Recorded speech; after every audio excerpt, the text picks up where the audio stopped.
Vai jums ir pazīstams teiciens? Kas gan no tevis sanāks? Es tavā vecumā jau govis ganīju.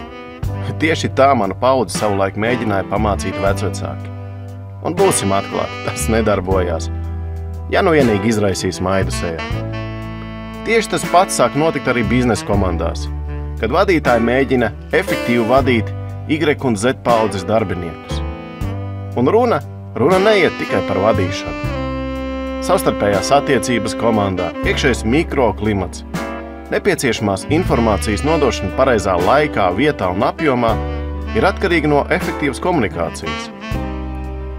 Tas veids, kā vadītājs komunicē ar komandu jau tuvāko 5 gadu laikā, kļūst par vienu no primārajiem faktoriem uzņēmumu darbinieku efektivitātes un arī darba vietas izvēles ziņā. Iemesls tam pavisam ir vienkāršs. Līdz 25. gadam 3 no 4 uzņēmumu darbiniekiem būs mileniāls paudzes pārstāvi, un viņi ir savādāki. Ierastie komunikācijas veidi ir maz efektīvi. Tas ir jāakceptē, nevis jāmēģina laust nesalaužamais.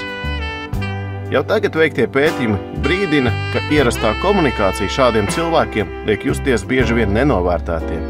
Savukārt sociālajie mēdīji un citas tehnoloģijas palīdz šo ziņu par bezjēdzīgo bosu un piekasīgo uzņēmumu izplatīt attiecīgai auditorijā ar gaismas ātrumu. Ko tad darīt? Risinājums ir salīdzinoši vienkārši. Vadītāja komunikācijas veids ir jāpielāgo 21. gadsimta prasībām. Mūsdienās pat vecāki ar bērniem runā daudz savādāk nekā 20 gadus atpakaļ. Mācīsimies interesantas, ar komunikāciju saistītas lietas. Uzzināsim, kā labāk komunicēt ikdienā, kā izteikt kritiku, lai tā būtu noderīga, kā sniegt noderīgu atgriezenisko saiti vai izteikt atzinību, kā labāk risināt konfliktus un kā pasniegt informāciju, lai tā būtu interesanta. Piemēram, tā vietā, lai kritikas vietā sāktu uzskaitīt visas darbinieku pieļautās kļūdas, pareizāk būtu šim cilvēkam neko vispār neteikt un tikai pajautāt.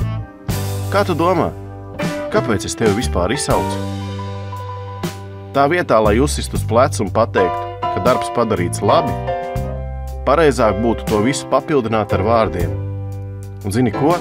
It sevišķi piedāvājotais risinājums ABC situācijā, tas bija perfekts.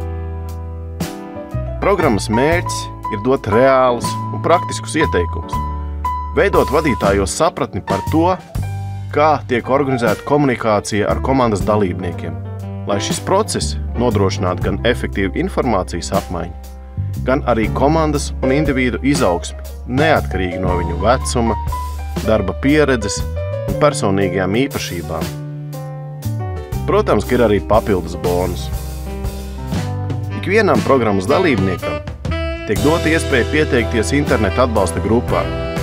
Šīs grupas ietvaros droši var uzdot jautājumus par komandas vadības tematiem, par neskaidrībām, kas radušās mēģinot pielietot jauniegūtās zināšanas praksē, kā arī, protams, dalīties ar pieredzi ar citiem vadītājiem. Šīs programmas mērķa auditorija ir komandu vadītāji ar vadības pieredzi no 0 līdz 3 gadiem. Tiekamies 31. janvārī 2002. Viesnīcā Baltvila. Strādāsim līdz 18:00. Maksimālais dalībnieku skaits ir ierobežots, tikai 12 personas. Programmas izmaksas ir 59 eiro plus PVN. Lai pieteiktos, apmeklējiet naurisvika.com/kontakti, aizpildiet kontaktu formu un mēs ar jums sazināsimies vienas darba dienas laikā. Tātad tiekamies 31. janvārī 14:00 Viesnīcas Baltvila telpās. Uz tikšanos!